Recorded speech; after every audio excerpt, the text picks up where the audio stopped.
News 18 India.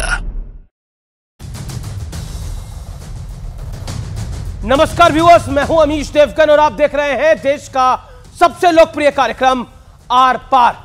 अगर मौजूदा सियासत को क्रिकेट की भाषा में समझाने का प्रयास करें तो विपक्ष अभी टीम सिलेक्शन में जुटा हुआ है, लेकिन दूसरी तरफ बीजेपी और एनडीए बल्ला लेकर मैदान में उतर चुकी है, जिसकी साफ साफ झलक आज संसद में प्रधानमंत्री मोदी के भाषण में देखी जा सकती थी। एनडीए के लिए 400 का आशीर्वाद और कांग्रेस को 40 सीट की चुनौती देकर प्रधानमंत्री मोदी ने 2024 के चुनाव के लिए अपनी मंशा साफ कर दी है। पीएम की स्पीच में कल, आज और कल की क्रिस्टल क्लियर तस्वीर देखने को मिली और इसके दम पर मोदी सरकार 3.0 यानी मोदी सरकार की तीसरी टर्म का दावा भी ठोक डाला गया। लेकिन इसी बीच खबर है कि उत्तर प्रदेश और आंध्र प्रदेश से बीजेपी को गुड न्यूज मिलने वाली है। चर्चा है कि जयंत चौधरी सपा का दामन छोड़ने का इरादा बना चुके हैं और रालोद अब बीजेपी की शरण में आ सकती है। दूसरी तरफ चंद्रबाबू नायडू की टीडीपी एनडीए के गठबंधन का हिस्सा हो सकती है, यानी 2024 के महामुकाबले से पहले एनडीए की ताकत लगातार बढ़ती जा रही है। तो दूसरी तरफ टीम विपक्ष में एक के बाद एक विकेट गिरते जा रहे हैं। बुरी खबरों का दौर जारी है। शरद राव पवार के हाथ से अब पार्टी और नाम और निशान ऑफिशियली छिन चुका है।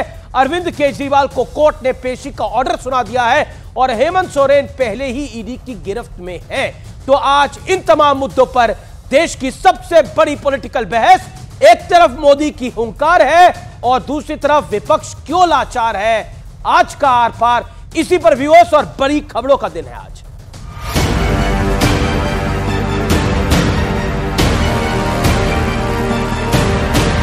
बहुत ध्यान से सुन रहा था कल जो लोकसभा में मनोरंजन की जो कमी हमें खल रही है, उस दिन आपने पूरी की।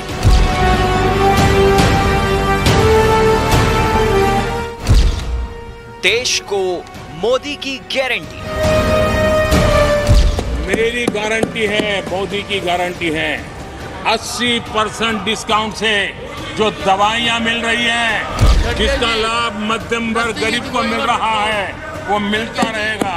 मोदी की गारंटी है कि किसानों को जो सम्मान निधि मिल रही है, वो सम्मान निधि चालू रहेगी।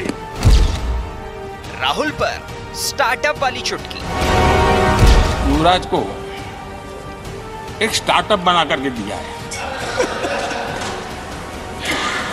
अभी वो नॉन स्टार्टर है, न तो वो लिफ्ट हो रहा है, न वो लॉन्च हो रहा है। देश तोड़ने वाली सोच पर वार।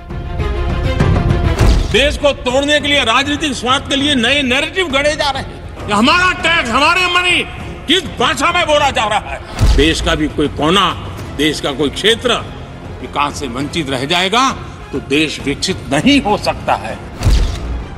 नेहरू युग की दिलाई याद।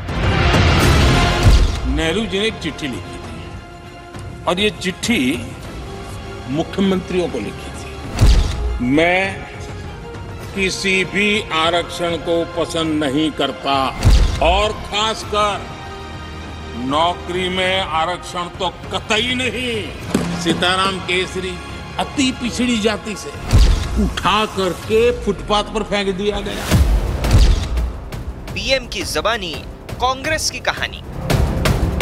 पश्चिम बंगाल से चैलेंज आई है कि कांग्रेस 440 पार नहीं कर पाएगी। मैं प्रार्थना करता हूं कि आप 40 बचा पाए।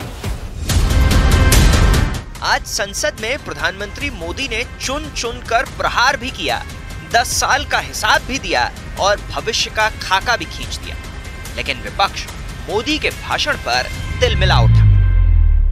वो उस कांग्रेस को क्या कहेंगे जिसने देश को आजादी दिलाई। मोदी का स्पीच प्रधानमंत्री का होना चाहिए।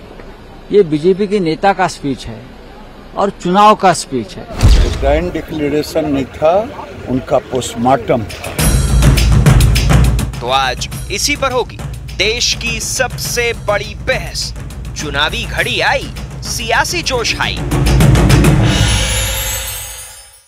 चुनावी घड़ी आई, चुनाव और सियासी जोश आई और अब वक्त है आज के भाषण के विश्लेषण का। इतिहास की बात, पंडित नेहरू को आरक्षण विरोधी बताया, ओबीसी की अनदेखी का गंभीर आरोप भी लगाया। भारत रत्न में भी परिवारवाद का आईना दिखाया। इंदिरा गांधी और पंडित नेहरू ने खुद को भारत रत्न दे दिए थे। चीन को जमीन देने पर भी सवाल उठाया। वर्तमान का हिसाब 370 के खात्मे को बड़ी कामयाबी बताया और वो बड़ी कामयाबी भी है नरेंद्र मोदी के शासन की। 25 करोड़ लोगों की गरीबी के जंजाल से निकालने की बात कही।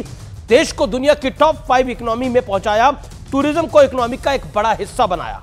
भविष्य का ब्लूप्रिंट, इसमें पहली बार मोदी 3.0 का जिक्र हुआ। उसके बाद 5 साल में देश में बुलेट ट्रेन देखेगा, यह भी बात की गई। देश को टॉप 3 इकोनॉमी में पहुंचाने का टारगेट पे बात की गई। कांग्रेस में एक जोरदार चुटकी ली गई। राहुल की फेल स्टार्टअप से तुलना की गई। कांग्रेस को 40 सीटें बचाने की चुनौती दी गई। कांग्रेस के नेता और नीति की कोई गारंटी नहीं है, यह भी कहा गया।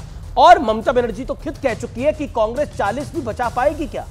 कांग्रेस में अहंकार है, ये किसी और ने नहीं कहा, ममता बनर्जी ने कहा है। बड़ा सवाल।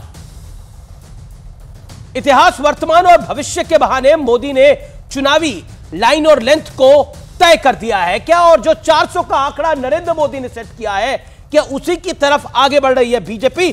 गौरव भाटिया है मेरे साथ, तहसीन पूनावाला है मेरे साथ अनुराग भदौरिया है, प्रियंका कक्कड़ है प्रवक्ता आम आदमी पार्टी की, रोहित अग्रवाल है नेता रालोद के, आरएलडी के, और बड़ी खबर भी आ रही है जयंत चौधरी के खेमे से। मैं सीधा रुख करता हूं आपका गौरव भाटिया, कुछ भी नहीं छोड़ेंगे, आंध्र भी नहीं छोड़ेंगे, जयंत चौधरी भी नहीं छोड़ेंगे, नीतीश बाबू भी नहीं छोड़ेंगे। अनुराग जी जाए तो जाए कहां, करे तो करे क्या?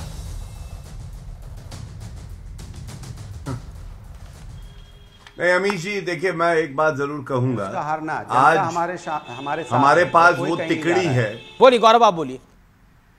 अमीश जी, आवाज बीच में कोई बोल रहा है, प्लीज कोई बोल रहा है, चुप करा दीजिए, धन्यवाद।